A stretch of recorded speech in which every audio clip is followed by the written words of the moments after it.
campaign prepares an amazing table, but multiplayer is your meal. I could eat it every damn day, forever. It's like sitting around on the couch with 7 of your buddies, playing Halo multiplayer, trash talking.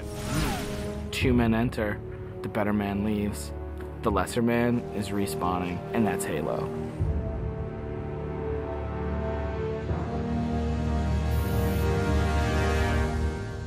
The beta.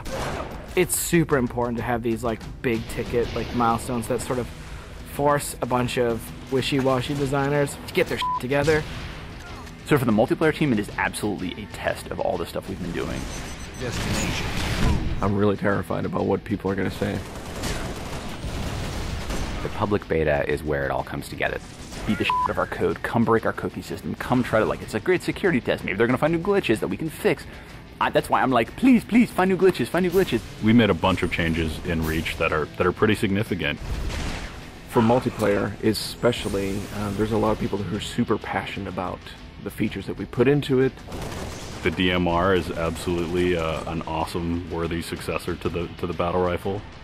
You kind of get control over how accurate your shot is going to be. If you're spamming that trigger as fast as you can fire it, it's going to go kind of wild. If you're trying to like hit a guy really, really far away, then you have to slow that down. Everyone's totally destroying with the DMR. It's like everyone's got a Death Star in their hands. I usually go back to the Needler. That's one that always makes me happy. Everyone's always wanted the Needler to be sweet because it's hilarious and fun. Then it gets too sweet, or all of a sudden like something gets fixed, and it's like, oh, tracking's fixed now, and you're like, guys just burst. It's been fun to go back and kind of re-envision some of the old friends. Like the sniper rifle. Like I pick up the sniper rifle and I'm like, this is it. It's totally happening, and I'm about to rain death on the plebeians that I work with. Overkill. And I'm like, yep, it's back. The Covenant focus rifle is awesome because it's like that Sentinel beam from Halo 2, but now it's a sniper weapon. When the pistol started to come back, it was insane. It was so awesome. I'm super excited to see what people do with armor abilities. It totally changes the game. You've got this secret weapon in your back pocket that's your 4th leg of fun. What do you want to be? Like invisible? Do you want to fly? Do you want to turn to stone? With Reach, you've got guys in jetpacks flying around, invisibility guys just showing up. It's kind of a give and take between us and Sage and Josh trying to figure out like what's that perfect balance with all the new stuff. There's a lot of that goes on. They're like, shh, don't tell Sage, he'll nerf it. You're juggling plates, right? You're just sitting there spinning the plates, and occasionally one starts spinning, you're like, ah! And you're like, make Invis more powerful. And everyone's like, no, I'm picking Invis. And you're like, okay, make it less powerful. And then, oh, now everyone like, I mean, that's what Sage and those guys do. It's a fucking huge challenge. We don't ever want to create one super weapon that works in all cases, because that tends to make the game fairly dull. It's really up to the player to decide how do they want to play on a particular map. It's a choice. Double kill. That's, I think, Halo at its best is like making these choices.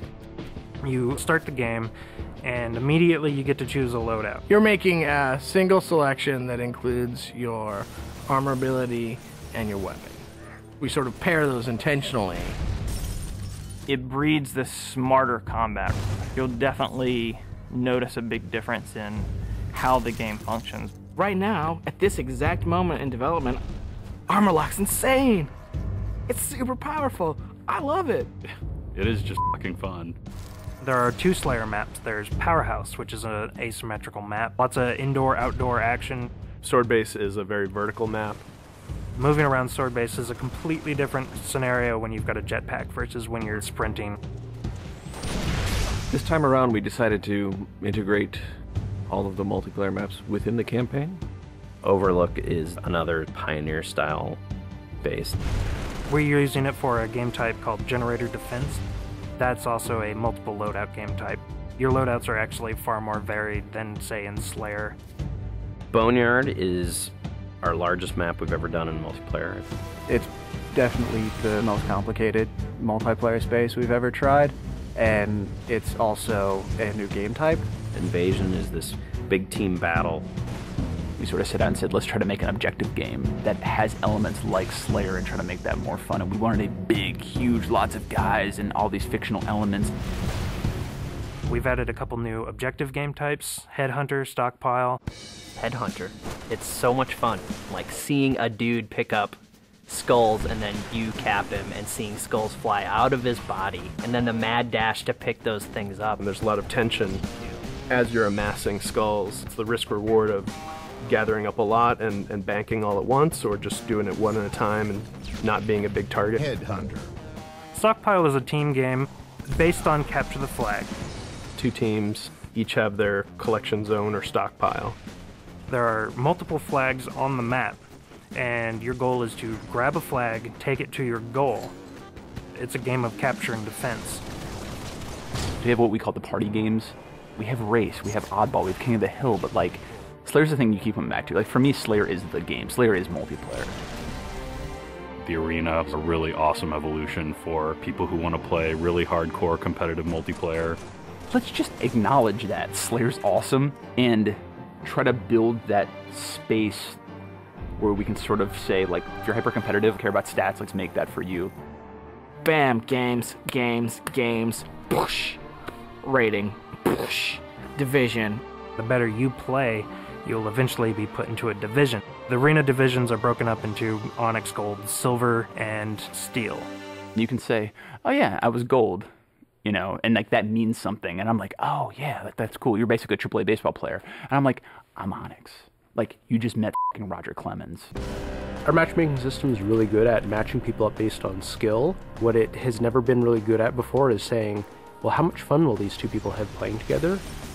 I'll sing. Some of it's obnoxious. I'll get muted. Why can't I tell the system, dude, find me the people who love playing like a team player? Instead of just trying to put 8 people in a game together, we first use the social preferences for finding teammates. And then we can say, find 4 other people who are a really good skill match. Without players thinking about it, we hope that it'll lead to better social encounters. Active roster essentially is us bringing the Y menu back from Halo 2. It's a way of saying, friends are online and this is what they're doing, so I can hook up with them with a minimum of fuss. Everything that you see in the game, there's a path to getting. We can make this game about you. I really wanted to make sure that players were able to invest themselves in the Spartans that they create, and then be able to carry that Spartan back and forth between campaign and multiplayer seamlessly without them feeling like it's 2 different experiences. Start at 0, nothing. Invest, play the game, no freebies. You're beta testing, have a t-shirt. Little avatar t-shirt. I'll be wearing one. The fans should never assume what you see in the beta is set in stone. What's working about Powerhouse? The jetpack is practically crying out for abuse. Is Rocket Spawn open? Is that good? In the end, it's all about the game, and the game is king. There's that magical step in the process, like it stops being software, and all of a sudden it's more like this thing. I'm playing with my friends having a beer. It's awesome.